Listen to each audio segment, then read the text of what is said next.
Libreville 20h30, Abidjan 19h30. Madame, monsieur, bonsoir. Merci d'être avec nous sur Média Afrique News.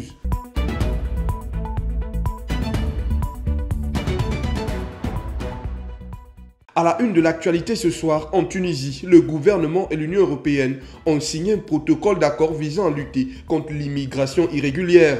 En Côte d'Ivoire, le ministre des Sports a dévoilé au public les villes hôtes qui vont abriter la Coupe d'Afrique des Nations qui va se dérouler en 2024, nous le verrons.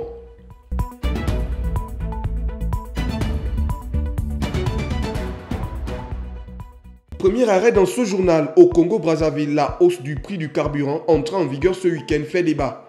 Une hausse de plus de 25% que le gouvernement justifie par une incitation du Fonds monétaire international à stopper les subventions des produits pétroliers. Diffira pas moindre. Les associations congolaises de consommateurs dénoncent le manque de mesures d'accompagnement suite à la hausse du prix du carburant ce samedi 15 juillet dans le pays. Une hausse de prix de plus de 25% qui révolte les populations après la précédente de 5% datant de janvier dernier. Face à la flambée des prix du carburant dans les différentes stations de la ville, le gouvernement congolais répond en affirmant suivre les conseils du Fonds monétaire international qui préconise de stopper des subventions pour les produits pétroliers. Des subventions qui ne lui coûtent pas moins de 300 milliards de francs CFA par an. De l'argent que le régime en place à Brazzaville voudrait réorienter vers des secteurs lésés tels que la santé et l'éducation. De 625 francs le litre de super, le précieux liquide se vend désormais à 775 francs le litre.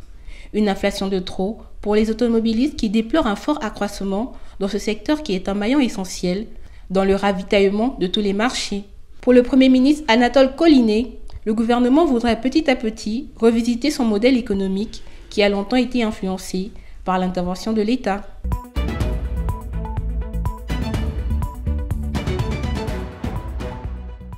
Au Gabon, le dimanche 16 juillet marquait la fin des dépôts de dossiers de candidature aux élections présidentielles, locales et législatives. C'est au total 27 candidats, dont 25 hommes et 2 femmes qui ont été enregistrés pour l'élection présidentielle. Le constat avec Oudmil Kapendi. Après la clôture du dépôt des dossiers de candidature, c'est au total 27 dossiers qui ont été retenus par le Centre gabonais des élections pour le compte de l'élection présidentielle d'août prochain. Sur les 27 candidats, c'est seulement 2 dossiers issus de la junte féminine sur les 27 qui ont été enregistrés. À compter de ce lundi 17 juillet, le Centre gabonais des élections dispose désormais de 9 jours pour publier la liste définitive des candidatures.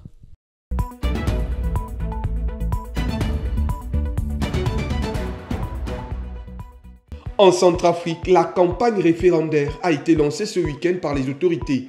Une campagne qui se déroule dans un contexte politique tendu, marqué par des manifestations des opposants au référendum. En Centrafrique, la campagne référendaire a été lancée ce samedi 15 juillet 2023 dans un contexte politique tendu marqué par une manifestation des opposants au référendum vendredi. En effet, la campagne électorale débutera le 15 juillet 2023 et prendra fin le 28 juillet de la même année, avait déclaré le président Faustin Théodéra le 10 juillet à l'occasion de la cérémonie de remise officielle du projet de la nouvelle constitution à la direction nationale de campagne. Le président de la Centrafrique s'est dit convaincu que les Centrafricains allaient voter oui pour la nouvelle constitution afin de garantir une RCA stable et prospère.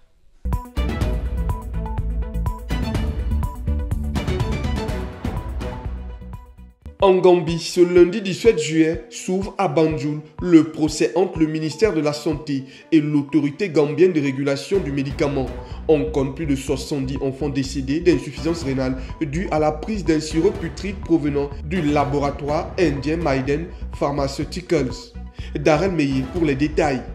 Après la prise d'un sirop contenant du diéthylène glycol et de l'éthylène glycol, des substances toxiques utilisées dans la construction des produits industriels provenant du laboratoire indien Maiden Pharmaceutical, plus de 70 enfants ont perdu la vie en Gambie en 2022. Le ministère de la Santé gambien a assuré avoir pris des mesures après l'ouverture d'une enquête contre le laboratoire indien. Le procès débutera par l'audience des familles qui, quant à elles, exigent la somme de 250 000 $ par enfant, durant lesquelles la défense pourra préparer sa plaidoirie.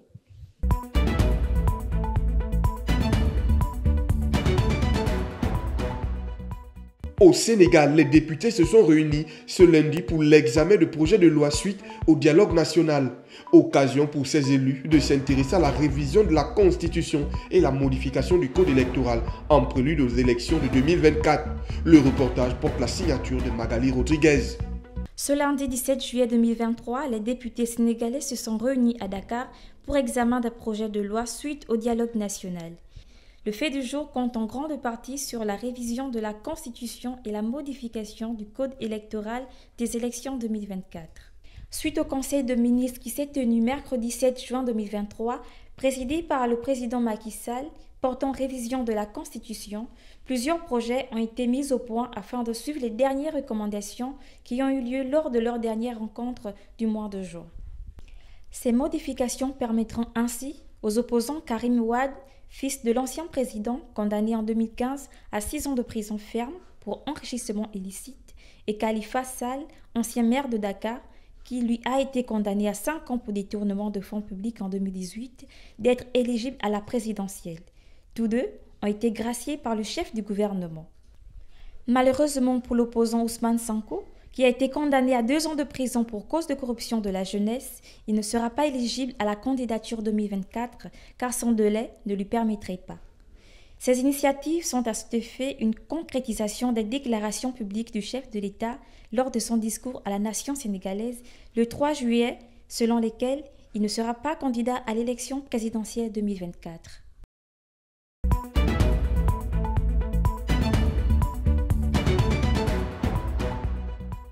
Comme annoncé en titre, une nouvelle étape importante pour la Tunisie. En effet, ce dimanche 16 juillet, le président tunisien Kais Saïed, la Commission européenne Ursula von der Leyen, le chef du gouvernement italien Giorgia Meloni et le premier ministre néerlandais Mark Rutte ont rendu public la signature d'un protocole d'accord entre la Tunisie et l'Union européenne.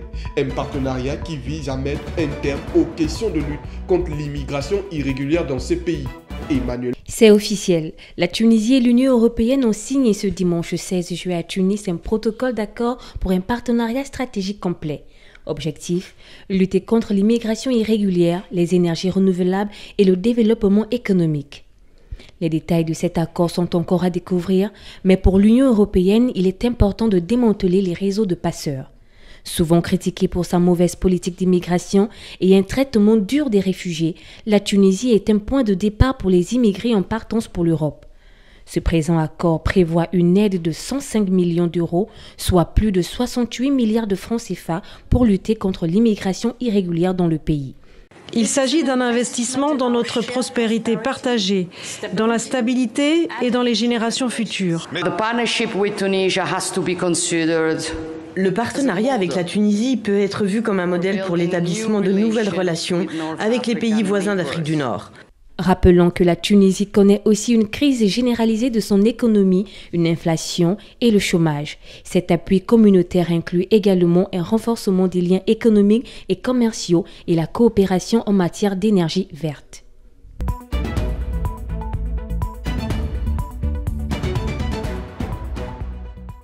Actualité hors du continent à présent, mais en plus bref, Paris, la capitale française, a abrité la 2e édition du déjeuner numérique à l'initiative de l'ambassade du Gabon en France. Cet événement, organisé en présence de plusieurs dignitaires et experts dans le domaine, avait pour objectif de promouvoir les opportunités offertes par le numérique en Afrique.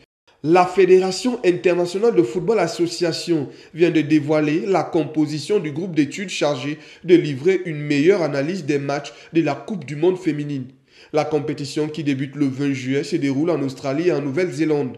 La commission a été placée sous la direction de Jill Ellis, 2 fois champion du monde à la tête de l'équipe féminine des États-Unis. La technicienne aura donc un rôle majeur dans ce tournoi.